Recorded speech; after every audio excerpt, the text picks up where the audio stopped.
좋은 아침입니다. 모닝쇼 이건입니다. 오늘도 간밤에 나왔던 소식들 핫 이슈로 모아보도록 하겠습니다. 첫 번째 소식입니다. 중국과 관련된 부담 요인이 다시 한번 부각이 이틀째 되고 있습니다. 이 중국 경제의 침체 위험이 고조되면서 세계 경제에 빨간불이 켜졌다라는 내용이 되겠는데요. 현지 시간 15일 발표됐던 소매 판매, 산업 생산 이렇게 중요한 경제 지표들이 부진하게 나와졌고 또 중국 경제의 핵심이 바로 부동산이 되겠는데요. 이 부동산 시장이 다시 한번 불안감을 계속 키워가고 있는 상황입니다. 이미 어제도 알고 있던 컨트리 가든이라든지 시노오션과 같은 대형 부동산 이 개발 업체들이 연쇄적으로 디폴트에 걸릴 수 있다라는 그런 내용들이 나와졌고 이제는 부동산의 영역뿐만이 아니라 금융으로까지 전이되는 모양새다라는 게 시장의 평가가 되겠습니다. 중국 당국은 다급해진 가운데 금리를 낮춰서 시장에 긴급하게 유동성을 넣기는 했지만 단기 처방책이다라는 비판을 현재 받고 있고요.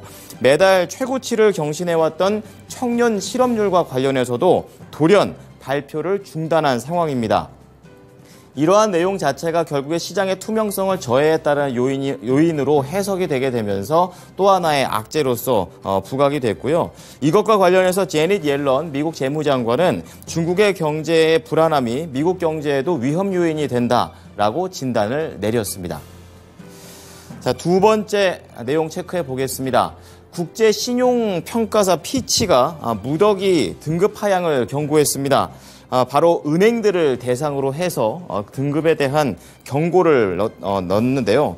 크리스 울프 피치 애널리스트가 현지 시간으로 15일 CNBC와의 인터뷰에서 미국 은행 산업의 건전성에 대해 의문을 제기한다라고 얘기를 했습니다.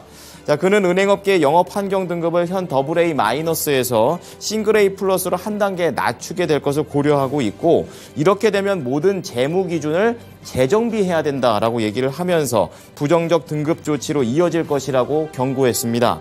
여기에는 미국의 중소형 은행들뿐만이 아니라 하루 지나고 나니까 미국의 최대 은행인 모건 스탠리를 비롯해서 JP 모건을 비롯해서 뱅크 오브 아메리카와 같은 대표 은행들도 포함이 됐다라고 얘기를 했고요.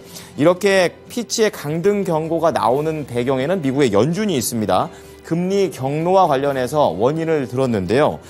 시장에서 이미 연준의 금리 인상 행보가 마무리됐고 내년에는 인하할 것이다 라고 얘기들은 하고 있지만 피치가 보기에 이것은 아직까지 기정사실은 아니다라고 언급했습니다. 자, 마지막으로 전반적으로 미국의 3대 지수가 다 내려가는 가운데 엔비디아가 그나마 선방을 하는 모습을 보여줬습니다. 하지만 반도체 관련된 종목들은 하락을 했었는데요. 자, 엔비디아는 이렇게 시장의 부진 속에서도 월스트리트의 리포트 효과에 힘을 얻게 되면서 중간 어느 정도는 상승 마감을 했습니다. 대표적으로 베어드 쪽에서 이 투자자들에게 보내는 메모를 보면요. 2분기 회계와 관련해 우리는 상당히 엔비디아의 승리를 기대한다라고 썼고요.